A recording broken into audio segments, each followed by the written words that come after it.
Hello,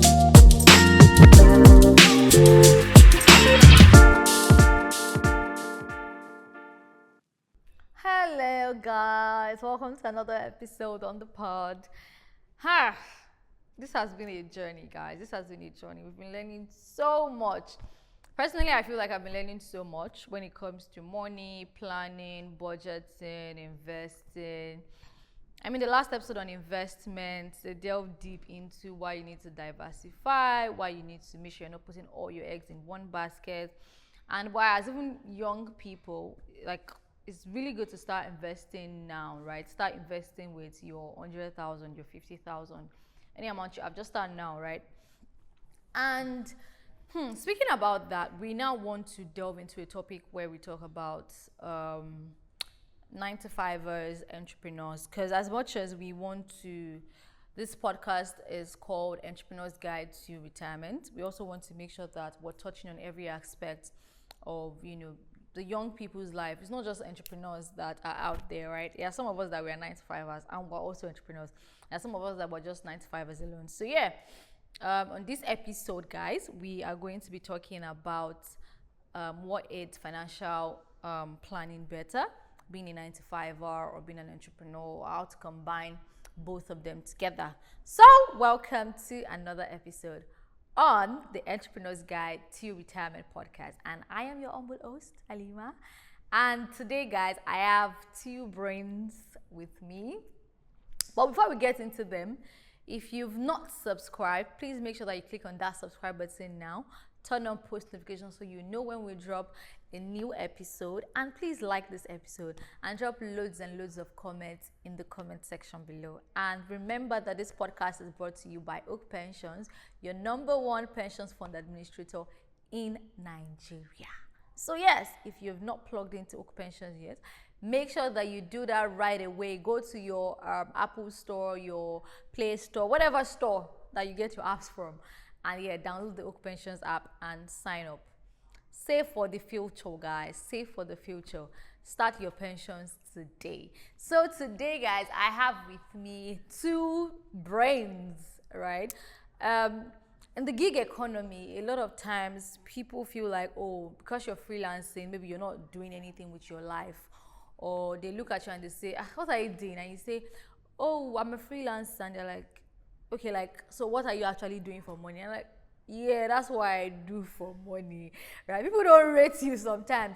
But we're going to be shedding so much light on that. And we're also going to be talking about building businesses, right? That's why I have Mr. Dolakbo here with me. He's an entrepreneur. They say if you are talking edutech, he's there. If you are building businesses, is there. He has done freelancing, he has done entrepreneur, he has done 9 to 5, anything, all the experience is in one body and soul. Thank you for joining me, Jolapo. It's so lovely to have you here. Thank you so much, Alima, for having me. Thank you. And I also have Joshua. He looks so calm, but it's a lie. All these freelancers are never calm. They are never. They used to be like tech bros too. On their face, you look at them and be like, such a calm person. But when they start to talk, you know that there is knowledge where there is knowledge. So yes, I have Joshua here with me. He is a brand designer, and he's also a freelancer. Yeah, so it's so lovely to have you here, Joshua. Hi, Alima. Thank you so much. Thank you so much. Yeah, and just to add that, you're a brand designer. I'm a brand strategist. Do you see how we can work? Yeah, I often see myself as a visual storyteller, not just brand designer. I tell stories based on what I do. And I'm an artist also. I paint, draw. So I'm a visual storyteller in general. It's a lot. So everybody's identity, they should just bring it to you. You're going to help them visualize it. Yeah. Period, exactly. Guys. You heard that. You heard that. So let us go right into it.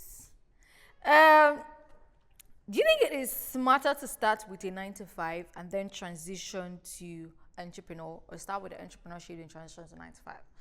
I'm going to start with you since you have done it all. Thank you so much once again, Alima.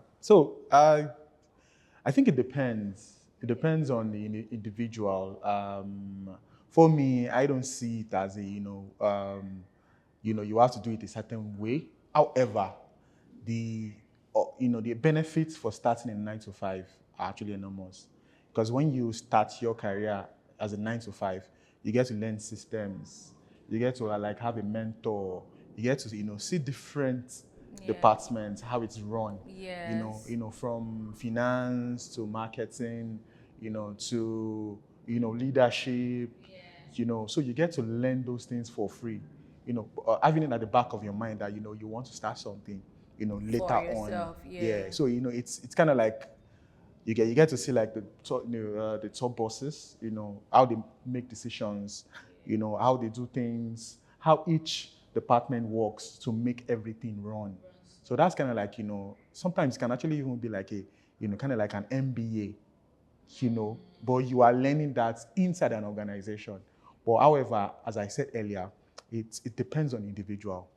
You have to have that mindset, and it's kind of like a growth mindset. That I want to learn this for this. You get, and you also have to take ownership. So, back to what I started with, it depends on the individual. How what? Because I've seen people who started by just starting a business. They learned while they were practicing. They had people around them, mentors. Taught them that okay, do this, do this, do this, and they learned, they got they got educated, they got information, and they actually made it work. But however, it was more challenging, Yeah. compared to those people who were coming from a 9 to 5 environment. You want to add All to right. that? Yeah, I would add to what you said. I think some people, from my own perspective, some people can start from being an entrepreneur immediately, but with that, they actually have the capacity to do that. Example, maybe their parents were rich, they are Okay. they are financially stable. True. Yeah. Yeah. So while they are growing up, their parents knows about all these businesses, how businesses run, and then what they do is, teach them this is how it has been done, this is how it has been done. So that way, they are learning also, and immediately they don't have to You don't have to go through any go through process. 9 to 5, and then they became an entrepreneur. So it works that way. And also, like he has said, people go for 9 to 5 because they want to learn new skill, network with people. I would Sure, networking. Yeah, I would also want to do that because I want to network. I want to know people. You understand? Get in contact with other people, and then I think that's it. Yeah, I agree with both of you because I have a friend who is currently working in 9 to 5, and she's working in the fashion industry. She has always wanted to be a fashion designer and what do they call people that sketch? Yeah, she Artist. yeah, the people who sketch designs, the designer. Yeah, Okay, she has always wanted designers, to be a designer. And so recently she got a job with a fashion designer. She was telling me about this job frustrates her, but she's like that she knows why she's there. She knows that, oh, this is for a period of time. If it's 6 months, if it's 9 months, whatever, she knows what she has come here to learn.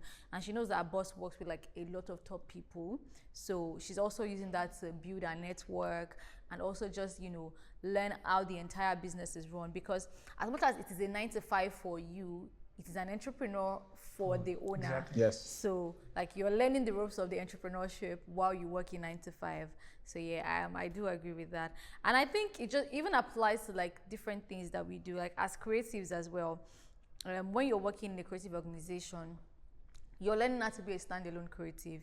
Because even if you don't eventually become an entrepreneur, you know that like if you want to work on a project outside of work, you know how to go about it because you've learned the basics of it. This is what they put together to make everything work. So yeah, I do agree that as much as there's no one way to it, there can be some sort of formula that certain people follow. And even speaking on people that their families are rich, I mean, a lot of them, they probably just give you, oh, take 10 million, go and start a business. And because you grew up in a family where you see how they run businesses, you can already pick up from there and be like, oh yeah, I know what to do.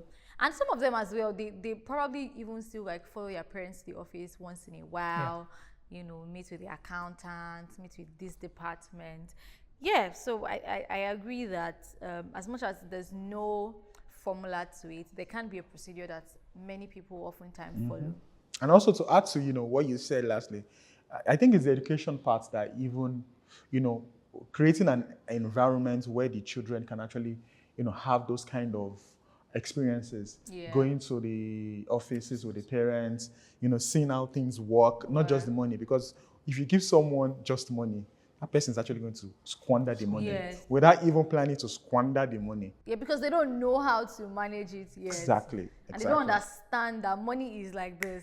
1 minute you have everything, and the next minute it's gone. It's all gone. Yeah. So do you think a stable 9 to 5 can guarantee better financial planning than entrepreneurship? Like, there are people that they never want to be entrepreneurs, right? There are people that, I want to work in 9 to 5. Like, that's what I'm made for. I don't want to handle business. I don't want to go through the stress. Of say, what is this? Like, I don't want somebody to give me my salary every month. So do you think it can aid, because people always say that, if you want to build wealth, you cannot do that with a 9 job. to 5. Yeah, like I say it a lot, and I'm like, do I agree with this? I don't think so. As much as I see where that is coming from, I also feel like, no, I don't think that's completely true. You can have a 9 to 5, and it depends on where you're working as well, Sha. But yeah, do you think that having a 9 to 5, right, can aid financial planning better than being an entrepreneur? Well, wait, let me just add to that. Very interesting question. Financial planning and building wealth. Yeah, okay. Yeah, I think I like the way it's not worded, because I wanted to add, let's say financial freedom. You get to that. Okay, so it depends. So I actually have friends who told me from the onset that I'm never going to do entrepreneurship. I never want to. I'm like, I used to think maybe the person doesn't have ambition. Sure. Boy, was I wrong. Because I think they saw their parents kind of like, let me use the word struggle. And they told themselves that, no, I'm not going to do this. Not doing that. I ain't doing Never. this. I ain't doing this. You're not seeing me there. You get. Because, the stuff that come with entrepreneurship, the risk. Yeah. It's crazy, especially in Nigeria. It's really, really, really crazy. You get. So it depends on the individual. So I like to go back to that. If the individual actually has like financial discipline, for a 9 to 5, your salary, when you're going to get your salary. So maybe on the 23rd or the 22nd of every month. You're looking forward to it. But for an entrepreneur, you need to be skilled, and you also need to be determined, and you need to be driven. You get, as I said, you need to know your numbers. If you know your numbers, yeah. And for an entrepreneur, when you're building a business, there's some certain times that you need to make sacrifices. There are some times that you not pay yourself. Talking from experience.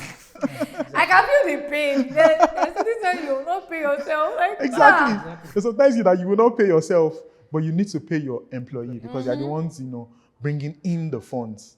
You get. So you need to cut your own salary, keep your best hands and all that. So it's employees don't, they don't really go for that risk, except maybe they are being owed salaries. So you see, so there are a lot of things you get. So it depends on the individual. If you are financial discipline and you're also driven, to make money.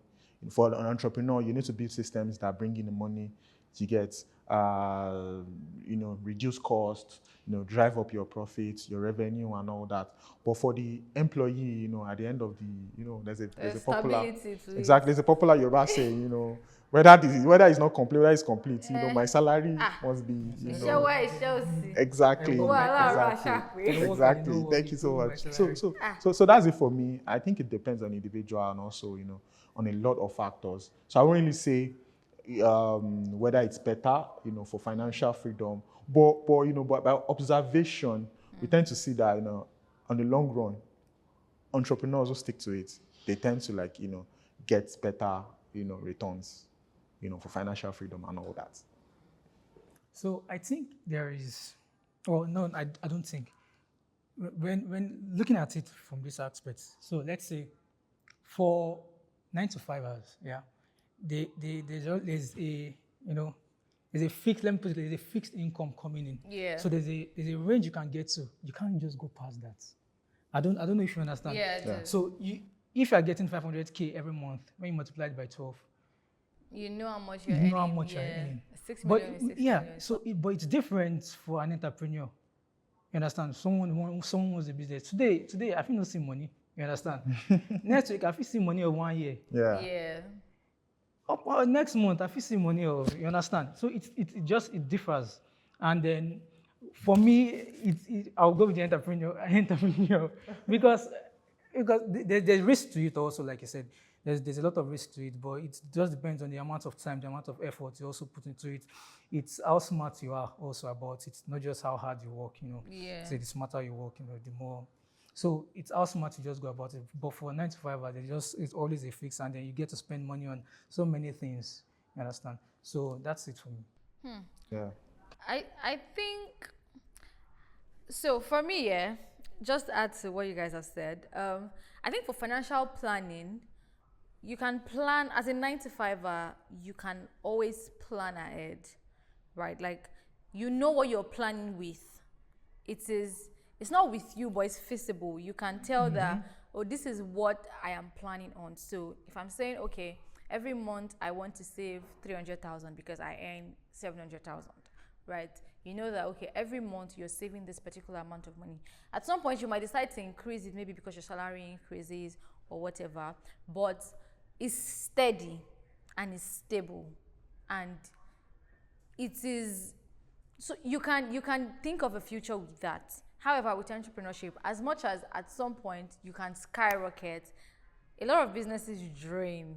Yeah. A lot of businesses go down the, like, Exactly. they don't go above water level a lot of times. So as much as it is great, the idea of it is great, being an entrepreneur is a lot more than that, right? It's a lot of work. And you have to be part of the lucky 1% to make it to that point. That number is low. That's, I was going to say that. Come on, don't put us in this. Okay, fair enough. It is low. But my point is that, like, you have to be part of the very few, right? Because in every industry that you want to establish yourself, there are people already there. There are other people looking to come into that industry. There are people that are already making it in that industry. So, like, it's a lot. I think even being an entrepreneur, there are also things that you need to take in place. Definitely, there are other people doing the businesses that you are doing. Yes. So it's always a battle. So you have to find what this person is doing that this person is not doing. Yeah. Find white space. Today it can be A making it. Today it will be making it. Today, as of today, I know Dangote is no more the richest in Africa. So it's just the competition is there. It's just you. How dedicated are you to it? You just have to think outside the box. I mean, you understand? So you also have to put that in place. It's not easy, Sha. Entrepreneur, 9 to 5, freelance, everything is not easy. Now, I have a question for you. Yeah. So for freelancers, there's a popular connotation with them that you can't build wealth with freelancing. And because it limits your network, like physical, most freelancers, you get your jobs online, right? Mm-hmm. Like, it limits your network, it limits your net worth as well, because you're banking on gigs. Do you understand? It is not stable. It's not like you have a business that you run solely. Do you understand? It is, sorry for I'm going to speak Yoruba. It is Jembi Jom. Like, there's a way they say it in Yoruba, like, bring this, bring that, bring that, bring that. So that's how you tend to amass your own kind of financial freedom, right? So do you think freelancing is something that can help you build the kind of wealth that you think you should get at some point in life? So the way I'll answer this is, look at it in this way. So I start being a freelancer. Okay. I understand how I get my income, how it goes. So what I will do is, rather than I'll build an agency with that. So I get to have my name. Okay. Rather than it just being me. Yeah. I create it in a way, I make that in a way so people see it as a company, not just as an individual. Yeah, like individual. Understand? So branding, that's what branding comes that's what brand, in. exactly, that's what branding is. So I build it in that aspect. So people don't just see me as a single person. People see me as, I'm working with a company. Yeah. So when I start telling them now, for even a call, for me to give you the answer for this thing that you're even telling me, Consultancy fee. Consultancy. You're gonna pay. So you understand? So I can build wealth based on that. So the money just comes. Money also comes from the fact that I'm giving you advice, even before getting to the job. So if I tell you that, okay, at the end of the day, this is what I'm collecting for this, the value I've given to you, you know me already, so you pay for that. So I think freelancers also have to, understand how the business how it works, and also, leverage on that to, scale. Yeah, scaling is very important. Like at some point, you don't just remain a freelancer. You have to, advance. Freelancing, as long as there's money, do you think that this is the? Because I've actually been there. I've been there. Yeah. So I just have to, think about how would I make this thing scale. That's the way. I mean, even me, there was a time where I was like, oh, I just want to freelance, and I was, just getting gigs here, getting gigs there. I was like, okay, no, I don't think I just want to freelance. Because I think a lot of times as safe people, we like stability, right? Even beyond work, right? Like in general in life, when you want to make decisions, like there are just very few people that are very courageous with like taking risk and like, what, I'm a risk taker. Anything that's going to happen, let it happen. But like a lot of times people just want to be stable. You want to make sure that whatever you're doing, like I can see where this is leading me to. If I take step A, I'm going to get to B. If I take B, I'm going to move to C. Not that if I take B, I can just go anywhere. Maybe I'll go to numbers. I'm not going to stay on the alphabets anymore. So yeah, I do agree with that. So which one do you think is better now? If you're earning 500K as an entrepreneur, as a 9-to-5er, or if you're earning 700K as an entrepreneur, which income do you think is more reasonable? You answer that first. You have to answer that. Yeah, well, I think we can all see that this scenario actually favors a 9-to-5er, because just like you said earlier, you're getting 500K. No, okay. You get 500K, and you only take out maybe like transportation, feeding allowance, and you can save. But that's for those who are financially disciplined. Yeah, definitely. But however, for an entrepreneur, it's totally different. You need to take care of your OPEX, your operating expenses, you're paying salary, you are paying rent, a lot of it. Exactly. And you also need to think about the next month, the next quarter out of 700K. So I think maybe the question is for a freelancer. You get not really for an entrepreneur. You get a freelancer that does not really have so much, maybe like a one-man business. I love what he said earlier about creating systems as a freelancer. That's where you actually get to, make more money. You present yourself as a company, as an agency. Yeah. That's really smart. That's like that can make you scale. But for this scenario that you created, I think it fits for a freelancer. That's how we can now know that, okay, this comparison, which one would you want to go for? So, Joshua. At the end of the day, for 700K for an entrepreneur, let's say you spend everything, you get 200. Let's say 200, 100K. As your own money, if you have to pay yourself, you understand? Let's. Mm-hmm. So now the way an entrepreneur can gain more money is if you are saying 700K. The next month might not be 700K now. It might be lower or higher. It might be lower, exactly. It might be lower, and it can be higher also. Yeah, it can be millions. So it can be millions. So if it is millions, at that scenario, I'm getting paid better than an. Yeah, but you know that as much as like we're imagining big, there's always a income rate for like. Even as entrepreneurs, right? As much as things can always skyrocket at any point, at every month, okay, this is my limit, like this is the range. Let me put it that way. Like, minimum. For every month I earn within 700 to 1 million. Okay. Right. So it can be 700, it can be 1 million, it can be 850. Like there's just that range, right? Most times before you now start thinking, because there's systems you've put in place that aids that particular figure. Yeah. You might need to put a different system in place to skyrocket. You might not need to. It can just happen organically. But more often than not, it is always, okay, you need to put this and this system in place. Maybe you need to spend more on marketing so that you can increase your reach, or you need to spend more on your packaging. Say you're selling the product, you need to spend more on packaging that would help you, attract new level of customers, or you need to create video content so that you're attracting a different target audience, or like, there's just things that you're putting in place to aid the expansion of your income, right? So as much as we want to think big, I think we should also be realistic. That's my point. Yeah. Okay. Okay. Yeah, no. Okay. Okay. Let me go. Yeah. So you define that entrepreneur, it's revenue. Yeah. But for the 9 to 5, it's salary. Yeah. So like. And that's profit. And that's profit. Yeah, that's profit. That's profit. That's profit. That's profit. Yeah, that's profit. So for the entrepreneur, you need to now look at, okay, if I was an entrepreneur in that scenario, what I would do is I will focus more on scaling. Okay. I'll focus on the activities that will make me scale and go to the millions. I mean, I'm on 700K. Okay, how can I get to this, to the millions?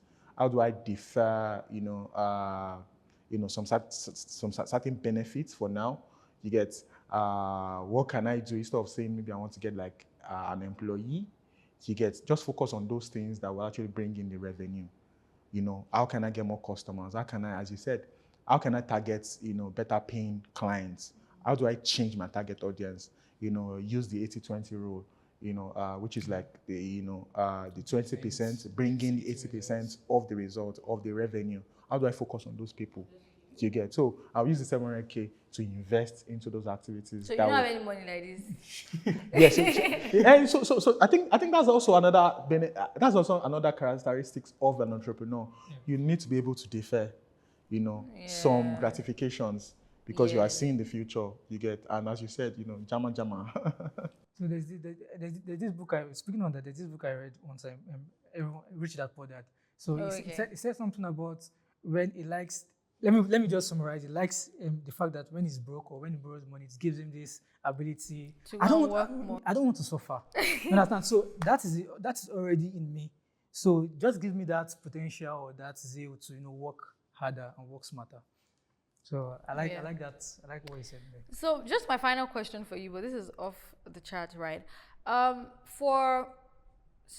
You've worked 9 to 5. You're a freelancer. That means there's a level of income that you already at. Like you already earn a certain amount of money, and I mean you plan, right? There's a way you say, oh, okay, this is what I'm going to spend on feeding. This is what I'm going to spend on transportation monthly.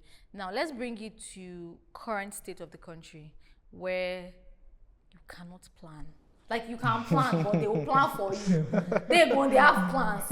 As you are planning, I'm looking at it, you don't worry. Me, I have plans for you. So what do you think is the best route to go in this kind of situation for an entrepreneur, for a freelancer, for a 9 to 5er, anybody that is earning a certain level of income that is not huge, but at mid-level, basically?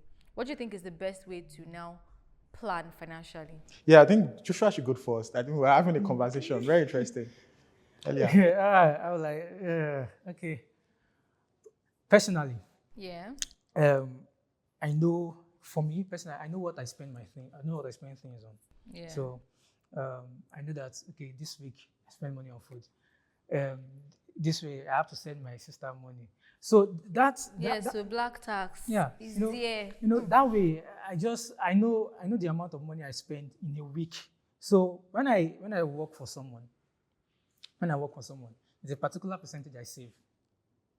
There's a particular percentage I know that this one is not for me. Now, if anybody comes to ask me for money, this is where the money comes from. I divide my money different ways. Yeah. This is where this one. If you want to come and borrow money, you come and borrow from here. If you want to ask me for money for food, this is money for food. This is where it is. So that's just for me.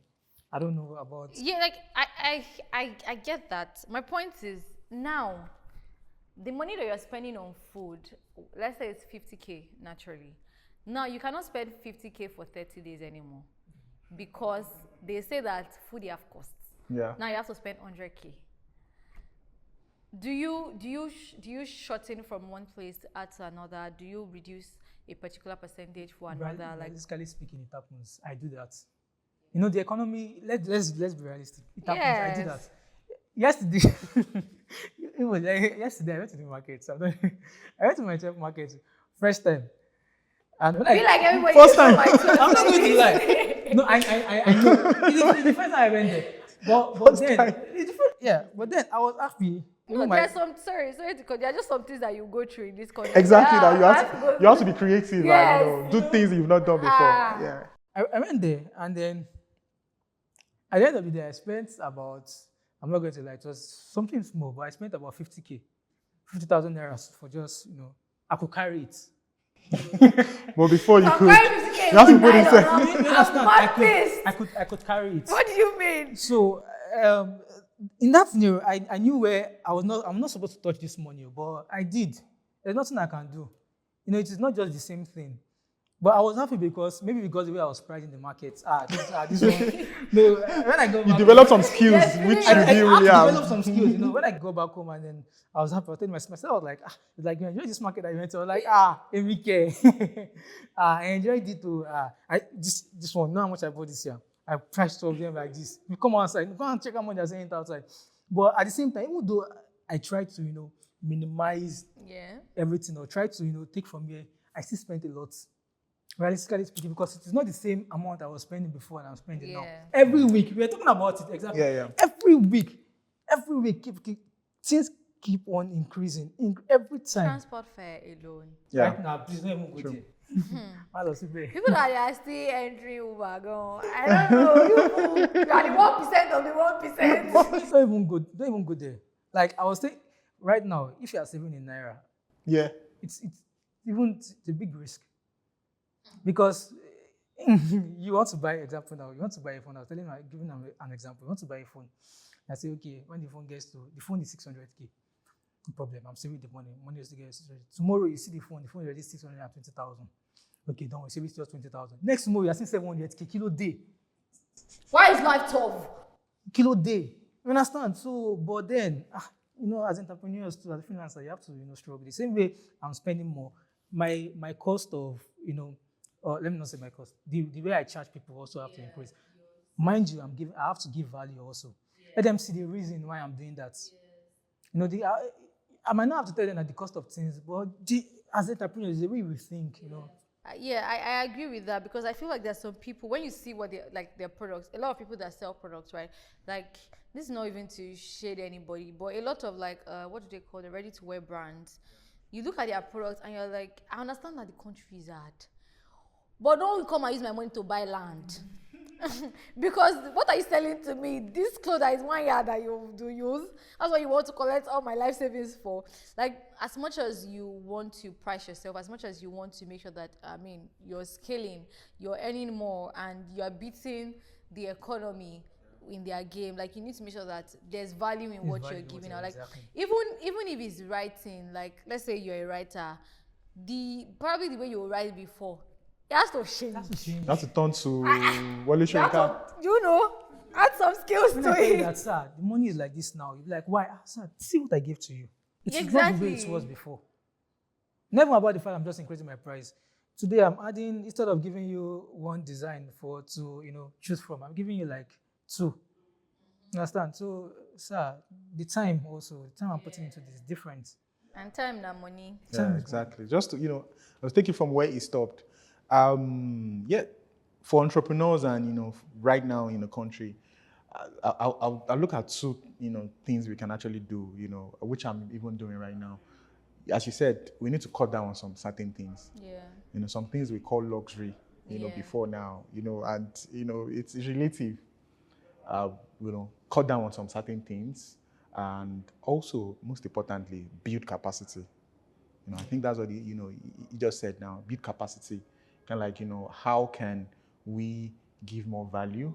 And also looking at, who are the folks that can actually pay more? Looking at, developing capacity to market to those people, build skills which are in demand. You get, it's not everybody that's actually going to be a software engineer, but there are still, so many in-demand skills, that one can do. These days they talk about, jobs of the future. AI taking over and all that stuff. How can we plug in into, those skills that will actually enhance, and see how we can actually earn in foreign currency, and all those things. So two things: build capacity, and also to kind of like cut down on some certain things, because you don't really have a choice per se. You need to. Yeah, true that. True that. Yeah, thank you very much. That was a really good one. And just to round up this session, I just want to say that as individuals, luxury is relative. What we call our needs are relative. There are some people that there are just some things that you will not find them doing, like, oh, I can't be found, like I can't do this. It's not because they're trying to be proud or anything. It's just like, I just cannot do it, right? So yeah, if you can, there are certain things that the economy doesn't allow for anymore. Like, it doesn't mean that at some point you'll not be able to do it. It just means that for you to be able to get to that point where you can afford it again, or where you can be stable again, just cut down now. I don't think it takes so much from you, because I mean, if today if naturally you eat, I don't know, like 50K worth of food every week, right? But you know that your belly will still be full if you eat for 25K. So why not? And it's not like maybe you are going to be suffering, or then you now start looking impoverished or anything. But you know that when you save that 25K, maybe you will now use it for something, or maybe to build, to get a skill that will give you money. That's a good one. You don't slim down. I mean, no, some of us, we are not looking to slim down. We're already slim enough. We're already slim enough. I beg. Anyways, yes, this has really been a very insightful conversation. And the final thing is just, whether you're a 9-to-5er, whether you're an entrepreneur, whether you're a freelancer, the most important thing is that you're offering value anywhere you find yourself, because people would only pay you for value. Nobody's dropping money and that's the only way you can now be even financially independent, to get to the point where you're saying, oh, I want to be financially, stable, or you want to build wealth. Just make sure that you're offering value in everything you're doing. If it's a business you're running, make sure that it's offering value to somebody. Even like, you see content creators, there are some people that the kind of content they create is just to help people sleep. That's value to somebody. Yeah, because that's value that somebody values. That's why they're watching. That's why there's millions of views on it on YouTube or on any platform. So just make sure that you recognize the value that you're offering, and you're putting it out there for the people that need it. So yes, this has really, really been a good session. I've had so much fun discussing with both of you. And guys, if you have not learned a thing or two, I don't know what you are doing with your time. But anyways, to learn more, please subscribe and like, and drop loads and loads of comments. If you have advice for other people, make sure you do that in the comment section. And please make sure you turn on post notifications so you know when we drop a new episode. I am your host, Alima. This podcast is brought to you by Oak Pensions, and please tell them to subscribe as well. Please don't forget to subscribe and like and share. Bye. Subscribe. All right, guys. Yeah, we've come to the end of this episode, and we're going to be seeing you in the next. Bye.